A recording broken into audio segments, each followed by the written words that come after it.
There we go. So good morning, everybody, and welcome to Grand Rounds. This is the rare topic that is important for both primary care pediatrics and subspecialty pediatrics, so welcome today. It's my pleasure to introduce Dr. Scott Mcewen. He's been with us for about a year and a half here in the Division of Pediatric Nephrology.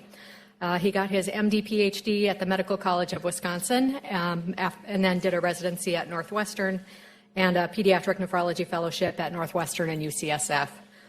He was on staff at Rainbow Babies in Cleveland for several years and then moved to join us, and we're very happy to have him here. He's also the medical director of nephrology over at Children's, so you may see him over there if you do rotations over there. So Dr. Mcewen.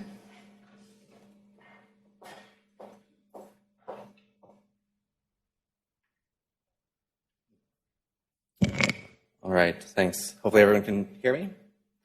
And thanks for the introduction. I will be talking about pediatric hypertension and specifically taking kind of a page from Malcolm Gladwell, asking the question, do we need better proof that this is actually a problem, or are there things we can do to improve our practice? I have no conflicts to disclose. And the reason I chose this topic, looking into things, there was this task force recommendation that came out in 2013, which lucky for us, has not been implemented in our clinical practice. I'll quote it here saying, the task force concludes that the evidence that supports screening for primary hypertension in children and adolescents is insufficient and the balance in benefits and harms cannot be determined. So hopefully over the course of this talk, I'll convince you that pediatric hypertension does have harm. It's going under-recognized and largely undertreated, and that there is benefits to treatment and better recognition. This is the outline I'll use. We'll talk about some prevalence of hypertension, the definition we're using for hypertension. I'll show you data indicating how pediatric hypertension leads to adult disease. Talk about the burden of hypertension. A lot of that data does come from adults, but there is some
It's more common in other certain populations, the Hispanic and African American populations especially.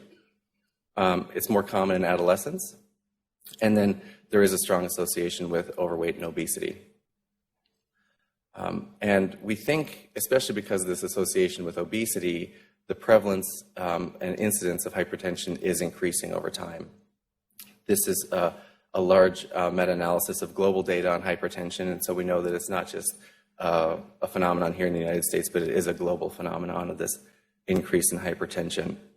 Looking here at data, starting in the year 2000, we see that the incidence was right around that 2.5% that was quoted earlier. And going from the year 2000 up through 2010 and 2015, we see that prevalence is increasing to 3.5% and even coming close to 4%.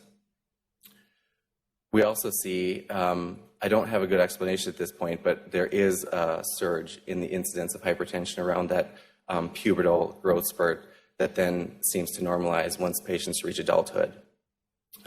So I won't necessarily directly address it. There is some argument about whether this is a physiological adaptation or whether it's a pathophysiological adaptation that needs to be treated.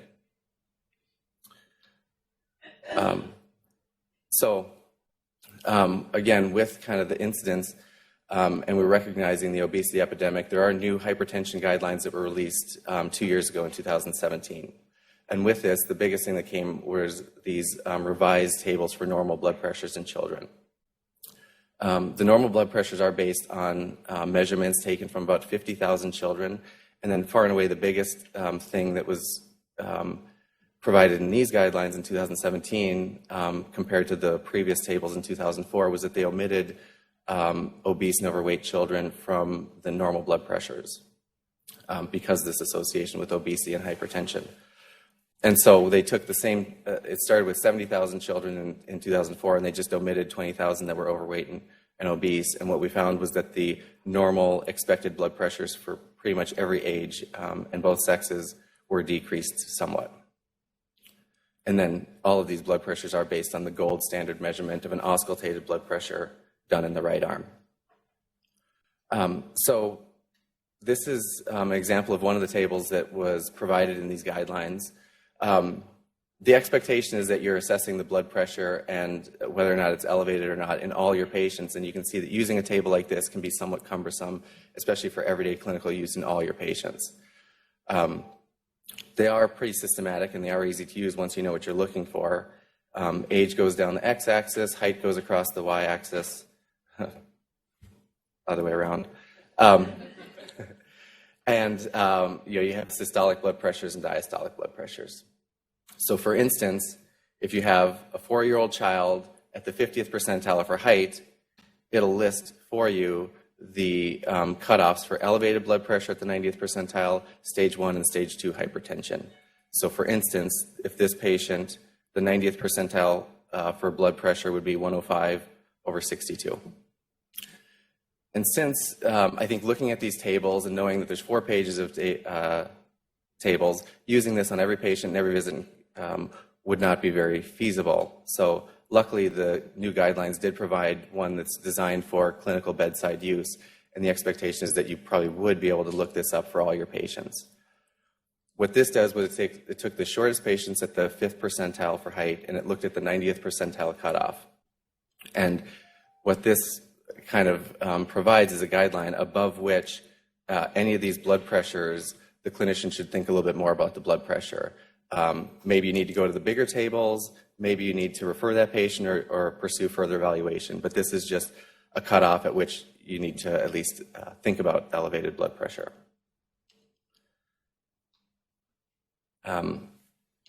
We know that hypertension is strongly associated with obesity.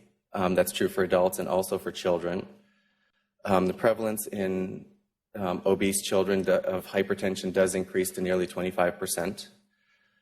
That hypertension is directly proportional to both the adiposity of the patient and waist circumference. And then it seems that the degree of obesity does relate to the degree of hypertension. So not only is obesity associated with future development of hypertension, but the more severe obesity conferring a higher risk.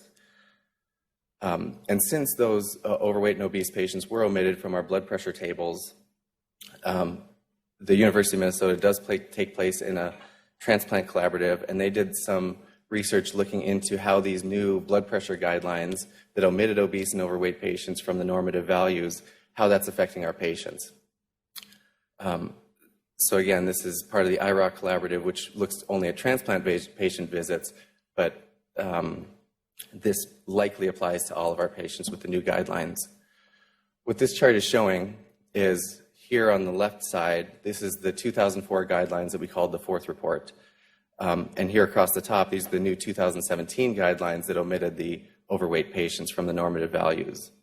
And this is showing that for the exact same patients and the same blood pressures, how would they be classified in the old guidelines versus the new guidelines? And we can see that in this case, 13% of the patients had an increased stage of blood pressure. So not only is the prevalence increasing, but based on these new definitions, we're likely going to see somewhere around a 13% increase just in the incidence of hypertension based on this overweight and obesity. This same study did look at factors that were associated with a change in the blood pressure stage, and male sex was associated with a change, but then not surprisingly, the presence of overweight and obesity was one of the other factors associated. So hopefully I've at least convinced you that hypertension is prevalent. It's It's a problem worth addressing.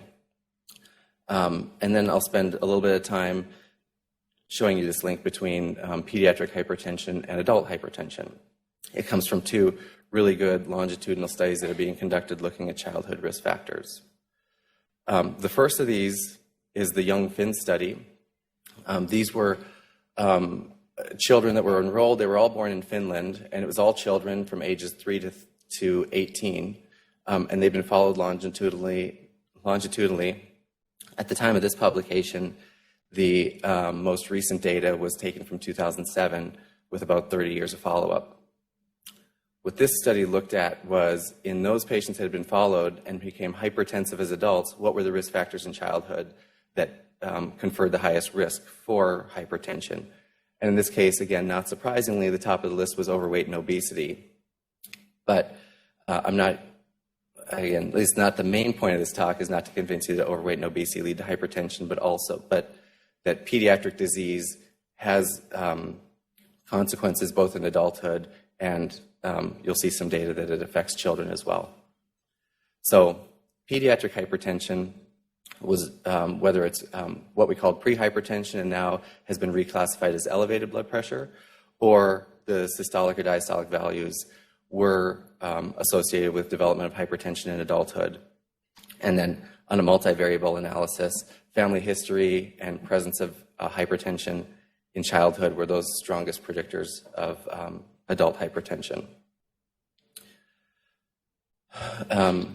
The next thing is, even in patients that do not have hypertension in childhood, try to convince you that essentially everyone's blood pressure does increase with age, or at least it seems to. These are data from the Cardia study, which is, again, a longitudinal study. Instead of children, in this case it was young adults that were enrolled in the early 1980s. Minnesota was a participating site. There was 4 sites looking at coronary artery risk factors in these patients. So they were enrolled between the ages of 18 and 30, and they've been followed forth, and this study is ongoing. And what this shows is most of these patients did have normal blood pressure at the beginning of the study, and they separated out by race and sex. In this case, it doesn't matter black patients or white patients, men or women. You see that blood pressure does increase over the course of the study. Black race did confer a higher risk and incidence of hypertension in the study, men more than women.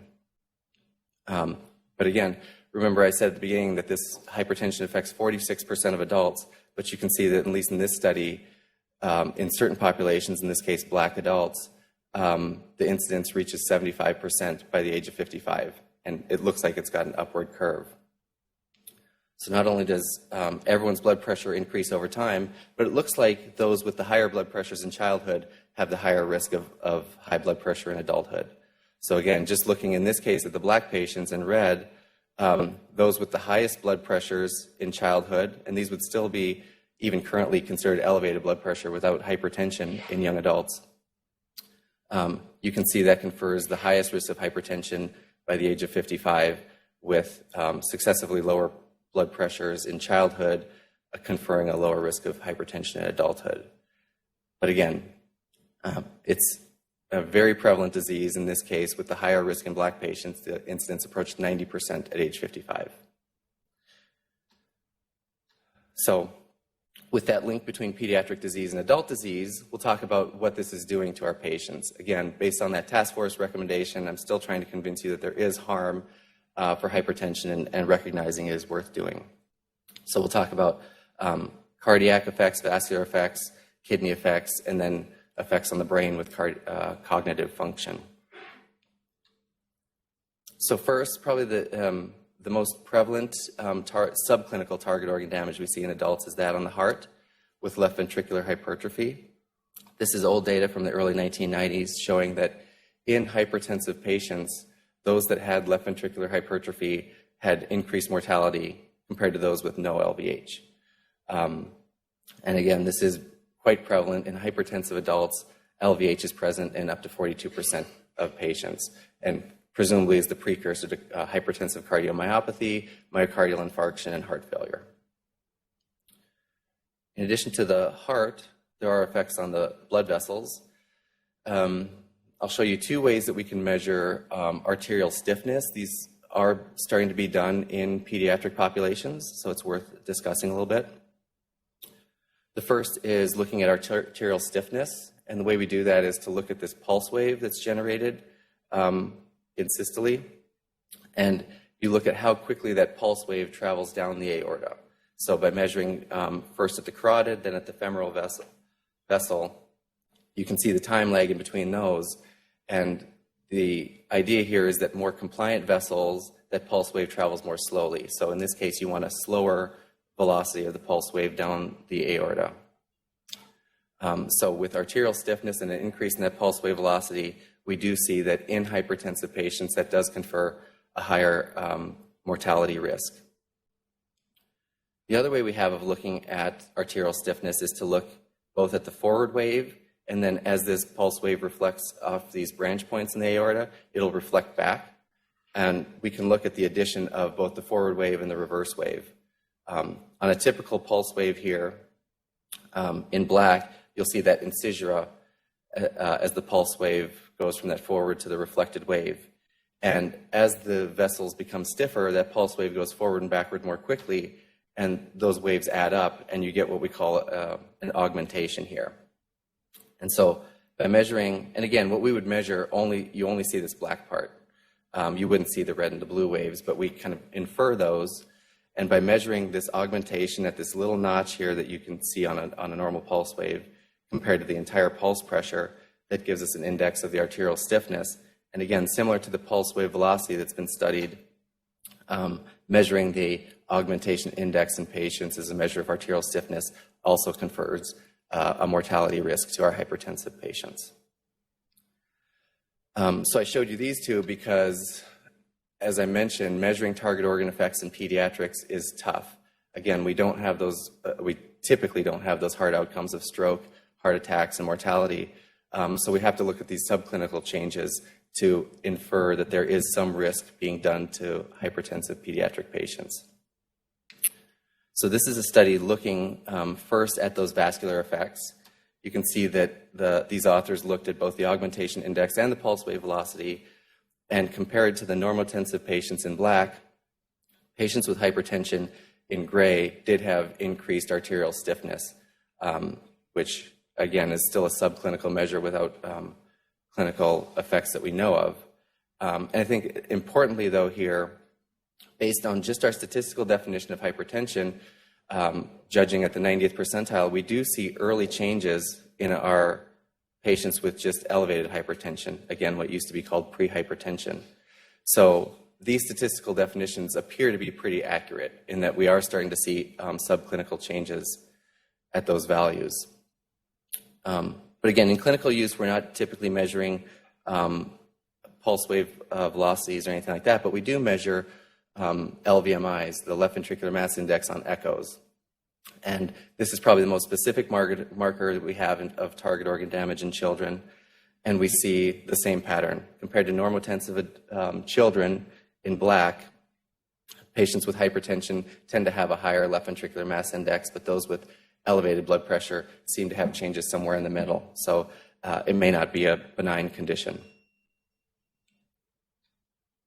As a nephrologist, I have to mention the kidney as well.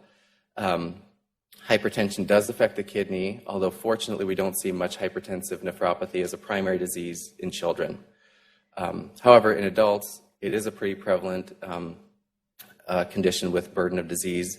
So CKD is present in almost 16% of adults with hypertension. It accounts for almost a third of new patients that enter onto dialysis, second only to diabetes in that regard.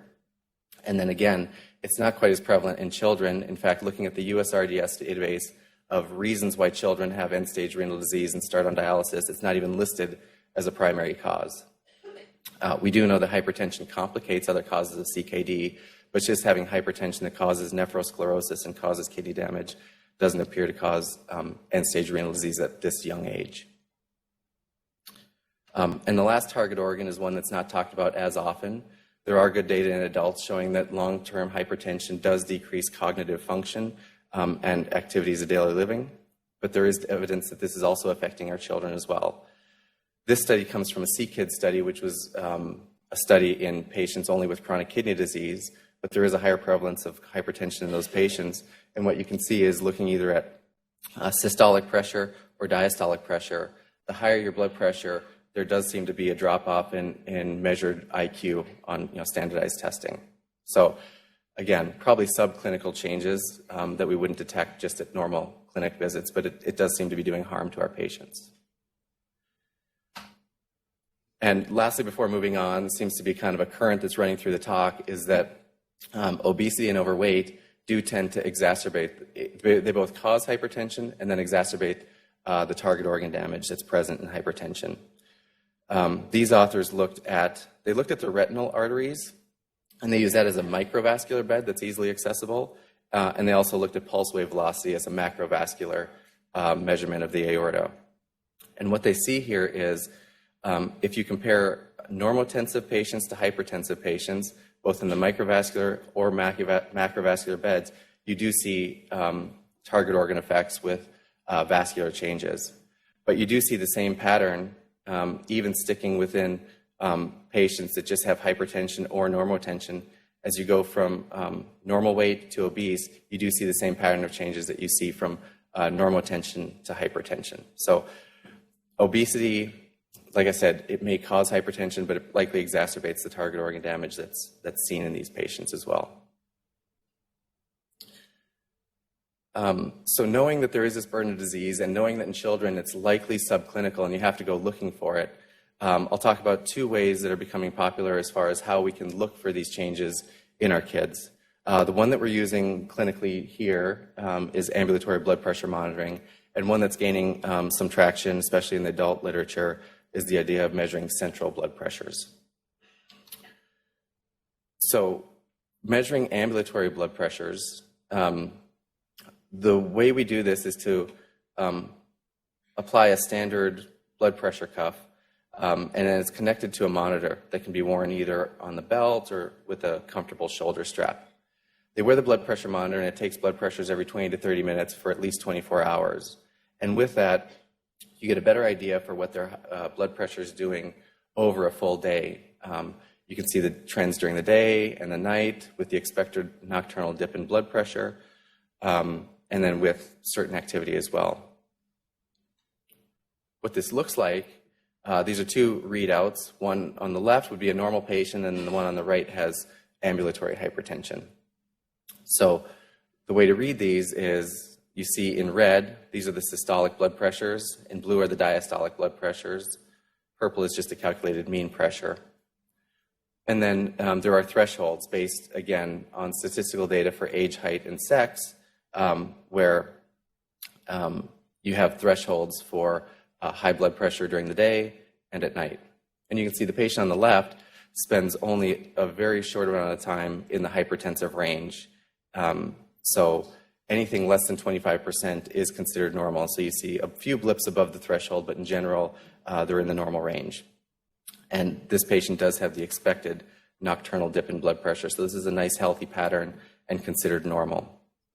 On the other hand, the patient on the right spends much more of the day in the hypertensive range. In this patient, it was about 40%. So again, anything over 25% is categorized as hypertension. This patient has this nice dip during the nighttime, and you can see the nighttime pressures are typically in the normal range. But what we feel seems to be most strongly associated with target organ damage in pediatrics is the amount of time that the patient is spending above this load. But you can also see that if the patient showed up in your clinic here, you might actually miss this hypertension. Or if this patient on the left showed up here, they might have had a hypertensive value, but they spend most of their time in the normotensive range. So based on this, we can get casual office blood pressures the way we're measuring them on all our patient visits when they check in, and you can measure ambulatory blood pressures. And 4 patterns emerge here. We know that if you're normal in the office and you're normal on an ambulatory blood pressure monitor, that's a normal pattern. And similarly, we know that if you're high on both studies, that's diagnostic of hypertension. And the prevalence in children is about 3.5%.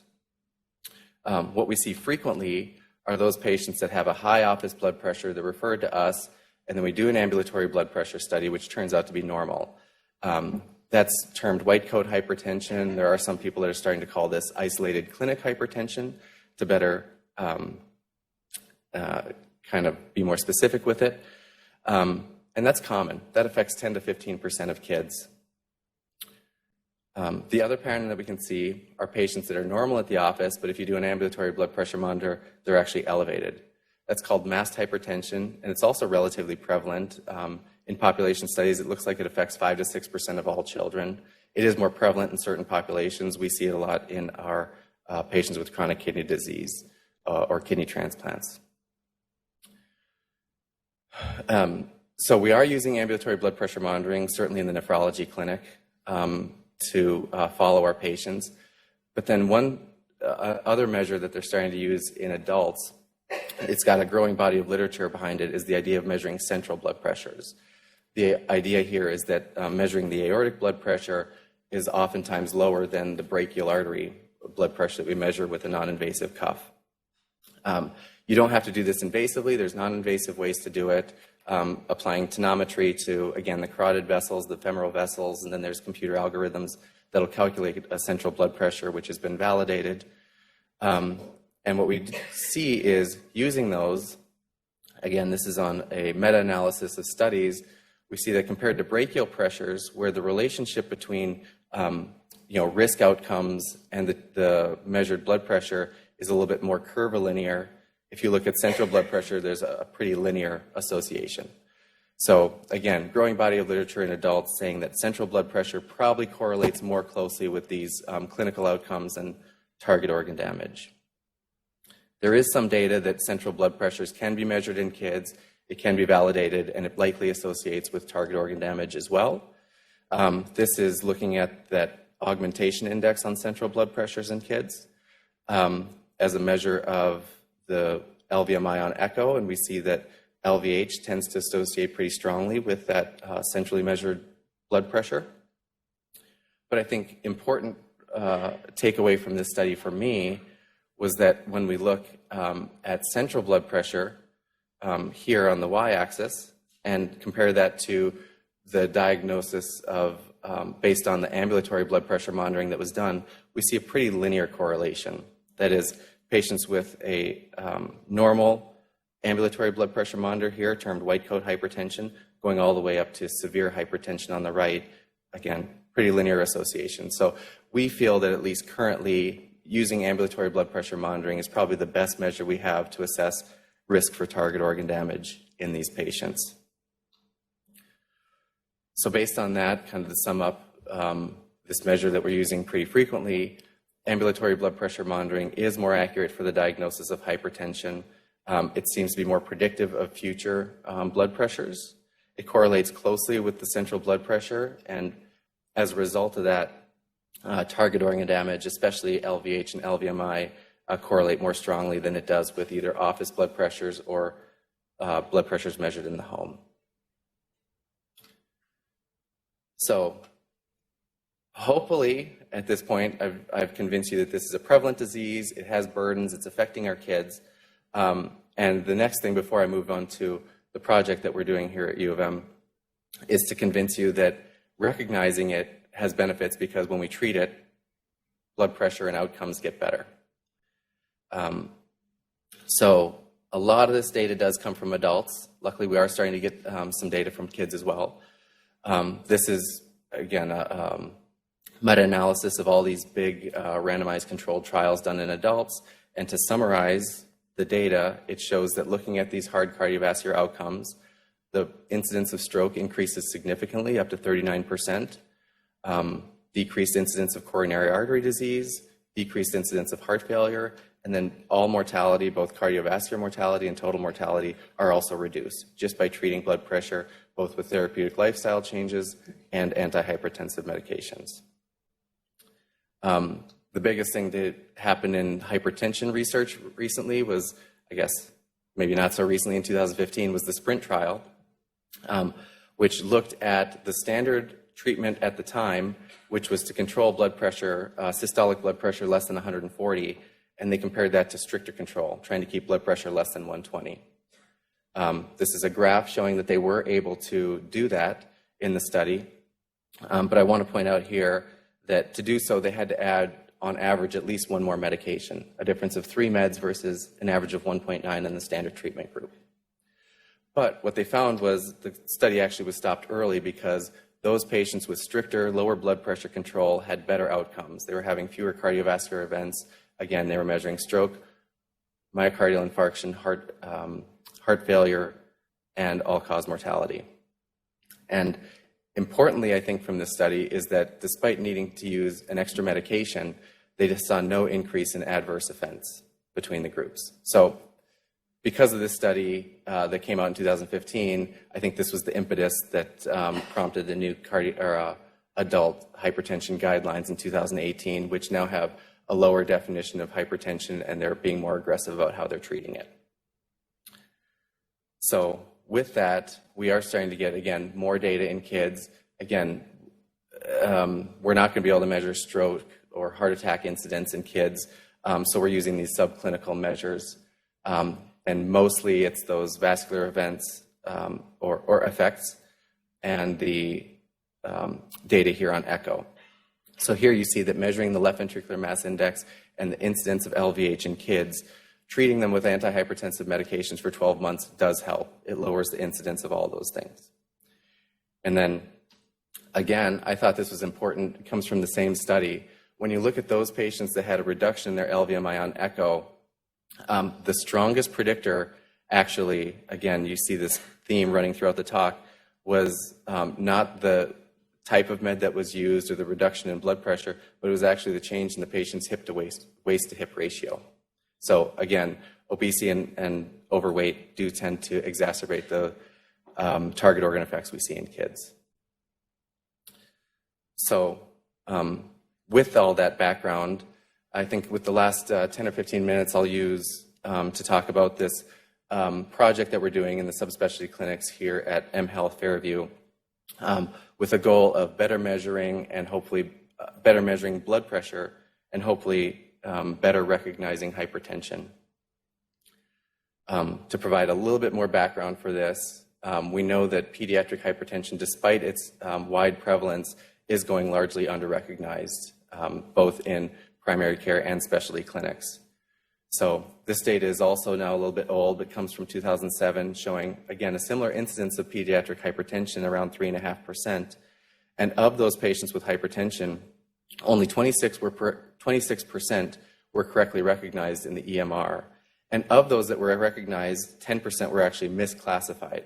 That is, patients that were in the stage 1 or stage 2 hypertensive range were incorrectly diagnosed as having elevated blood pressure or given a diagnosis of elevated blood pressure without hypertension. I found this important too. 3% of the patients in the study were hypertensive in the stage 2 elevated range, which is considered a condition that needs urgent follow-up within 2 weeks. And of those patients, only 59% were correctly identified. And I think this is not surprising that patients that had elevated blood pressures that didn't meet criteria for hypertension were recognized at an even lower rate.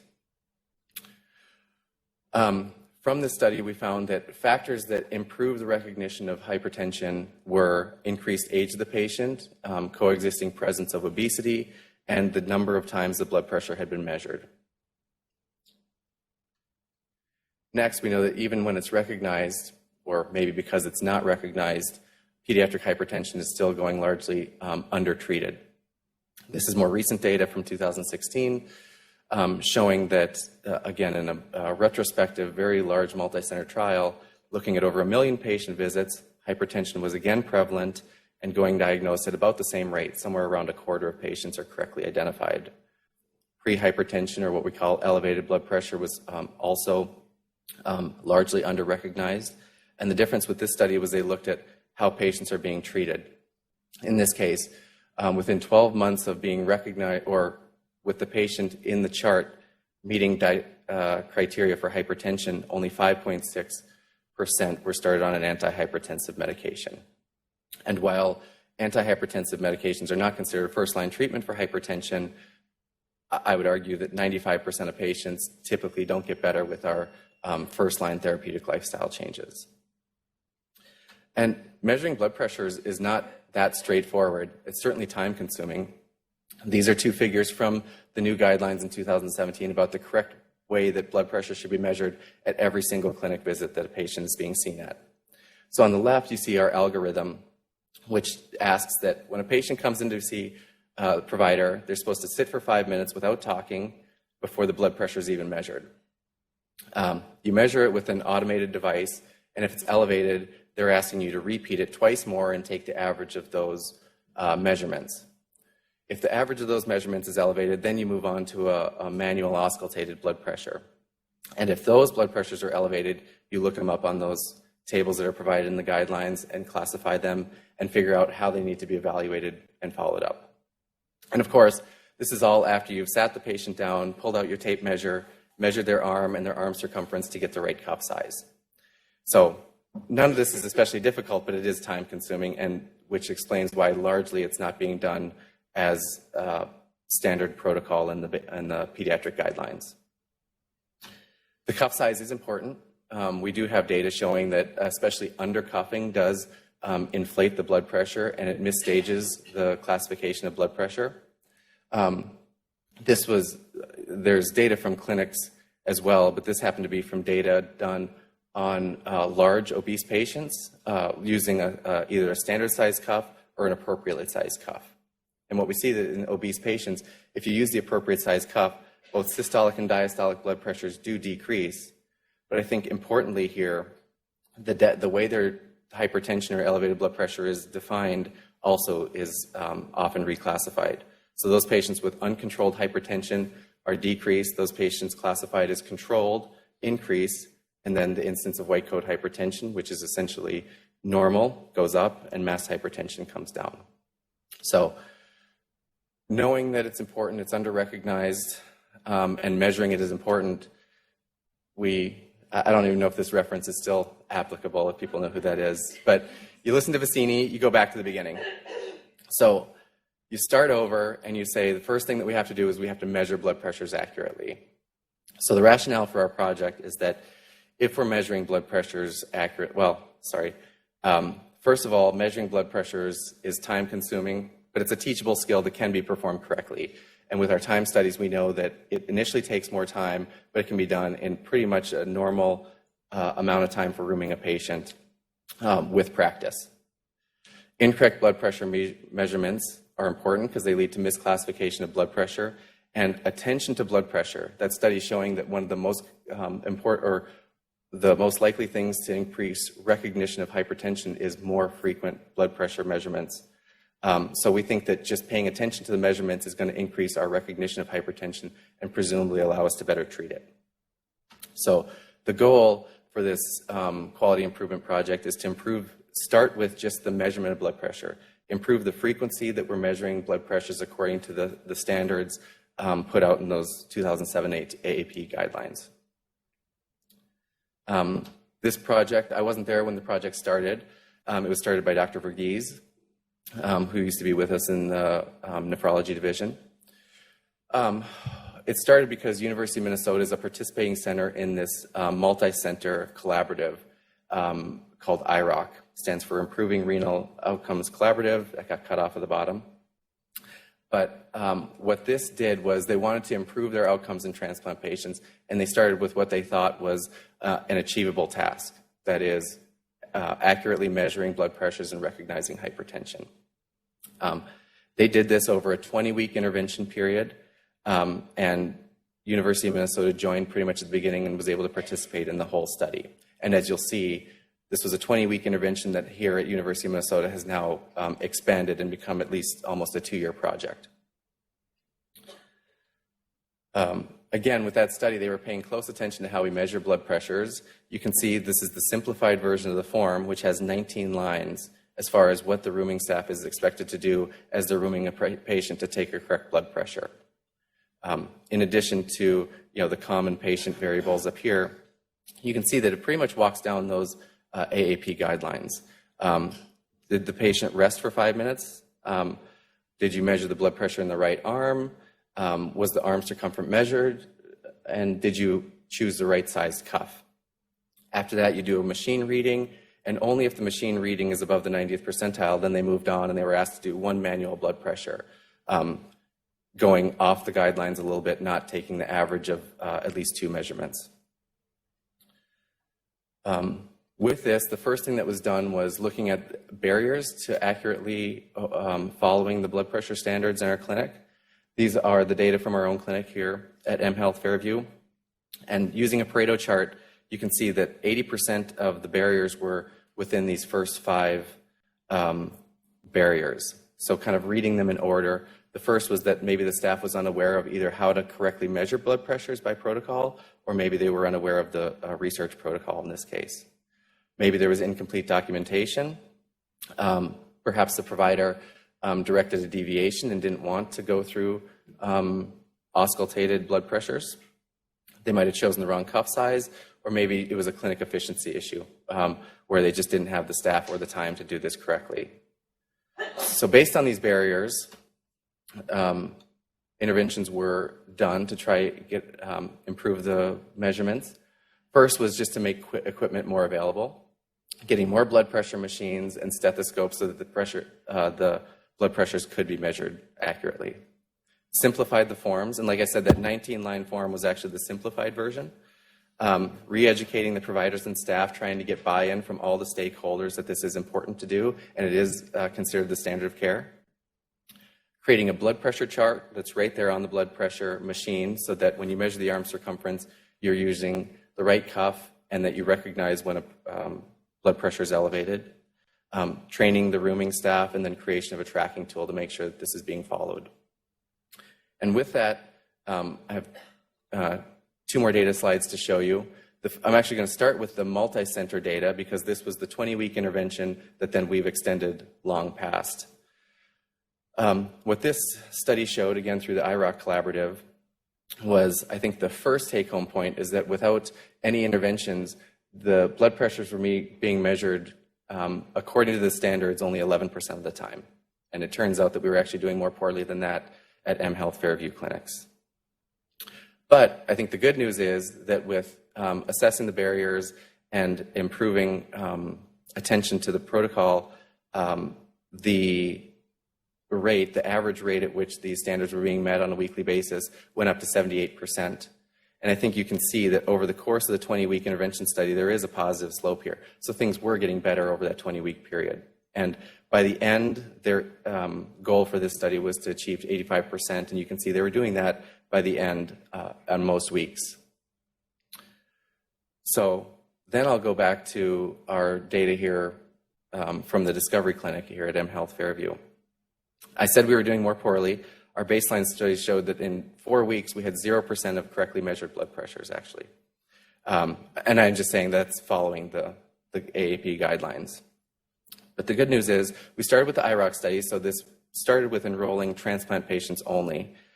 And what we saw with just assessing those barriers and applying those interventions, our appropriate blood pressure measurement frequency went up to 100% pretty quickly.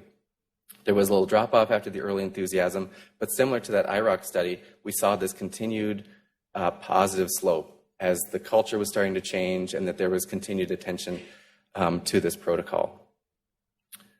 like I said, our involvement with IROC stopped after 20 weeks, but this was deemed important. It is considered the standard of care. This is something the clinic and our nephrology division wanted to continue. So in July of last year, we started applying this standard to all visits at nephrology clinics. And with that, we saw continued improvement in our success rate for accurately or appropriately measuring blood pressures. And after a year, you can see that we were achieving pretty consistently 90% or above on the frequency of these appropriate measurements. All of our nephrology patients are seen over in the Discovery Clinic, so the next step was to take a non-nephrology department and see if this also applied to them. So using the same staff that rooms patients at the Discovery Clinic, this was rolled out to the weight management clinic, and you saw continued sustained success, I think, above the 90th percentile. So you do see a drop-off here. That kind of correlates with when we went off of the paper forms that the rooming staff was using. We moved this onto Epic, so it's unclear if that just represents a documentation issue or if going to the EMR affected, kind of the frequency that they were appropriately doing this. This is when the previous leadership, again, Priya Verghese, was in charge. She left the institution. That's where I took over. There was a period that we weren't monitoring this for about 10 weeks.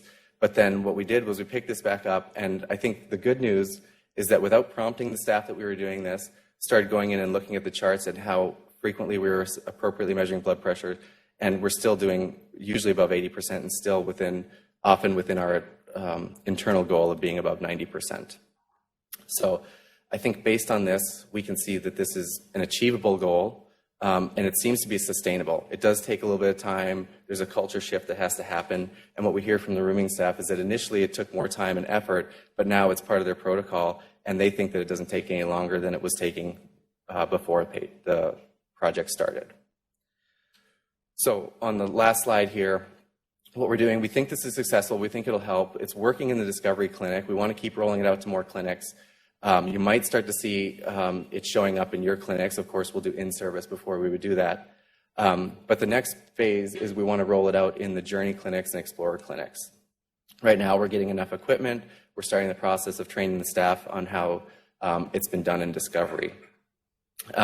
And because this will be done in clinics where, unlike nephrology, there's probably less familiarity with the current blood pressure guidelines and then what to do when a patient comes in with elevated blood pressure, we're trying to create some pretty easy to follow guidelines that are not going to add a lot of time to a patient visit when you're told that your patient has now an elevated blood pressure.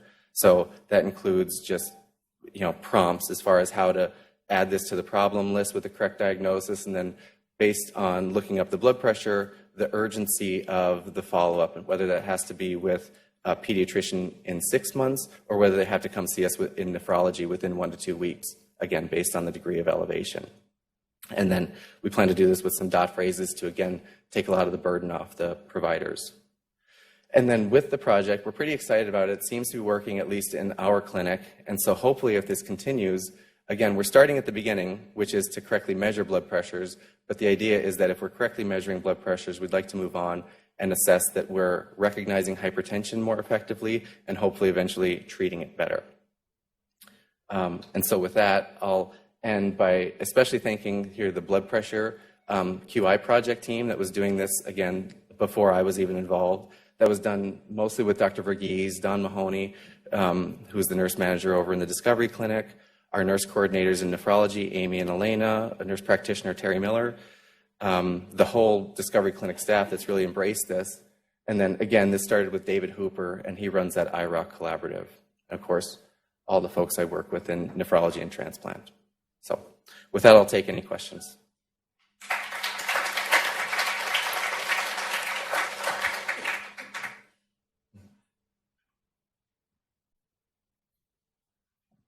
Thank you. Very interesting talk. So outside of the transplant population, how much of the chronic hypertension, when you're measuring ambulatory blood pressure, has been associated with anxiety due to things like emotional, physical abuse in the home, violence in the neighborhood, those types of things?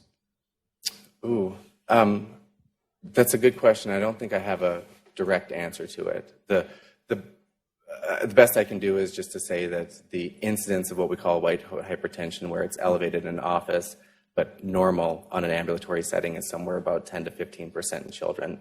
But I don't know of any data assessing, what the home environment is doing and if that's a stressful environment.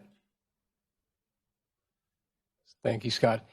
The project you're doing in the clinics now, measuring, trying to get more accurate blood pressures, how has that changed the prevalence of hypertension across those populations that you've changed the process for?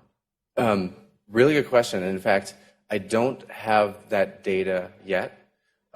We are, along with Dawn, we're expanding this QI project, and I think we're trying to define things that we can better measure. I think that'd be an interesting one to pick up, and hopefully we've been doing manual data extraction. Hopefully with doing some data pulls from Epic, we can kind of get some more robust data and ask some of those questions, because I think that's a good one. Hi, I'm Kathy Summer, and I'm the nurse coordinator for the neurofibromatosis program here. So we end up sending kids to your clinic for hypertension. And so I have a couple of questions. One is, a number of our patients are seen in other clinics like ophthalmology, ENT, psychiatry, psychology. Is there an effort to have blood pressure checks when they go to those clinics so we have more data points? And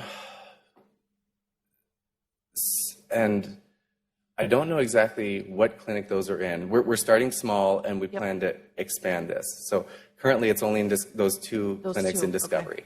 Okay. But the idea is that we would like this to be an mHealth Fairview thing. Starting with subspecialty clinics, and then my last point was that ideally we'd like to even get this out to community pediatricians so that it's happening. But so I don't know. Our goal is to Discovery, Explorer Clinic, Journey Clinic, and maybe even Voyager, getting it in all those clinics. So hopefully you might see that, but we're starting small and going to build up to that. Next question. In UpToDate, used to have a blood pressure calculator where you could just put in the child's information, and then it would tell you what the percentile was, and that went away. And I don't know if you know what happened with that. It was so nice to not have to use those charts. No, I don't know what happened to the UpToDate one, but on my phone, I pull it out in front of patients, because for 99 cents, you can buy an app that does the same thing. I found it worth the money, but that's what I do for a living. There's also a dot phrase in Epic, dot for age, that will do it for the exact patient with that. Yeah, I think it's .bpfa. Yeah, something Yep. like that. There's a dot phrase that will do it for your exact patient. And our templates for well checks at mHealth Fairview primary care clinics have that folded already with the percentiles as a part of the header. Yep. And in fact, that's the rooming staff. That's how they determine if they're above the 90th percentile, is they type in that Epic dot phrase. Oh, I might have to tell you afterwards. I have to look it up on my phone. I think if you type in pediatric blood pressure, it's the first one that shows up. But just wanted to make some really basic comments, maybe about the challenges in hypertension of what we don't know. So first of all is the definition. What is the threshold for defining hypertension in children or in adults? So the thresholds are different in Europe and in the United States. So whereas in the United States, also in adolescents, anyone older than 13 years old, it's 130/80. In Europe, it's 140/90. As Scott said, one of the things that prompted lower blood pressure threshold in the US is the SPRINT study. The PRINT study is a bit problematic because it studied adults with high cardiovascular disease risk, and the effects on treating them aggressively for hypertension are what Scott showed. But there's criticism and studies that show that actually when you apply those measurements to people that are not high risk, then actually the effect is deleterious rather than positive. Few other things. most clinics take oscillometric blood pressure, automatic machines. Those are known to be higher by 10. Young Finn study was one of the first one that showed that, by 10 up or 15 millimeter mercury compared to the auscultation, which basically are the guidelines are by auscultation. So it's very easy to take someone who has high normal blood pressure and make them hypertensive just by doing oscillometric measurement. Prevalence of blood pressure, and I think some of the questions alluded to it. Interestingly, there is a big study from Kaiser Permanente. One of our ex-attendings, Ellen Senayko, was part of it. It actually showed that when they reviewed their records, only 0.7% of their patients had two determinations of elevated blood pressure. So I think the blood pressure epidemic in the US, again, if you compare it to Europe, there is a very famous, good European blood pressure expert, pediatric expert called Empar Lurbe. In her obesity clinic, the incidence of hypertension is 5%. Other little things that, to me, make it a bit confusing, the subject more complex than what it seems to be, is obesity. Obesity, normotensive obese have the same heart changes as hypertensive obese. So it's very easy to attribute the cardiac changes to hypertension when hypertension is misdiagnosed, as opposed to say, okay, they're just obese.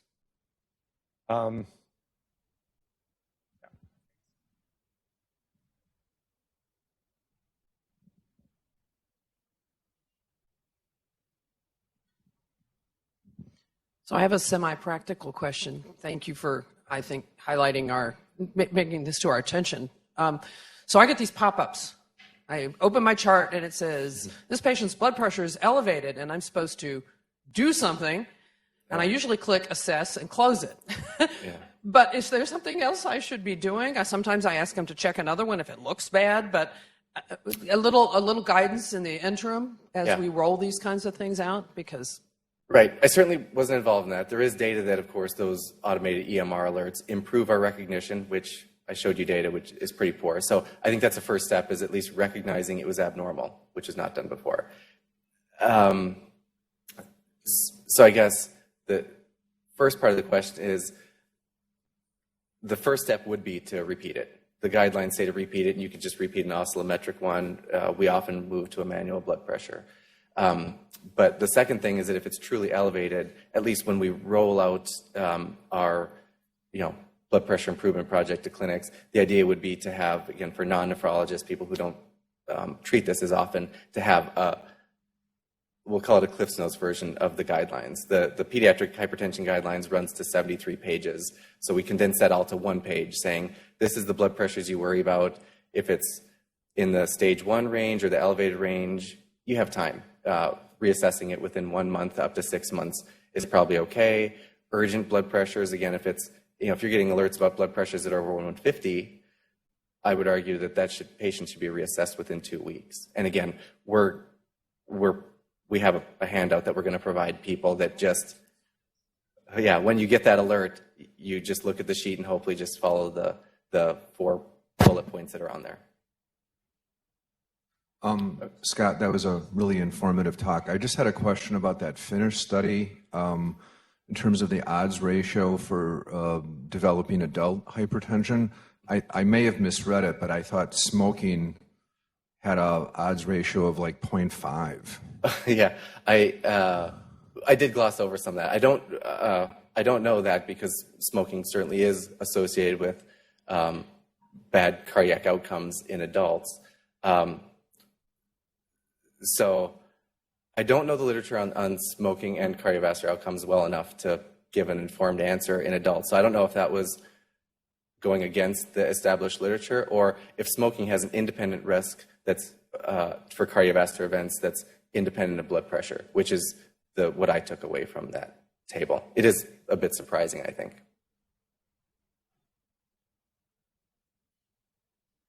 It's 8:30. If you have further questions, feel free to come to the front.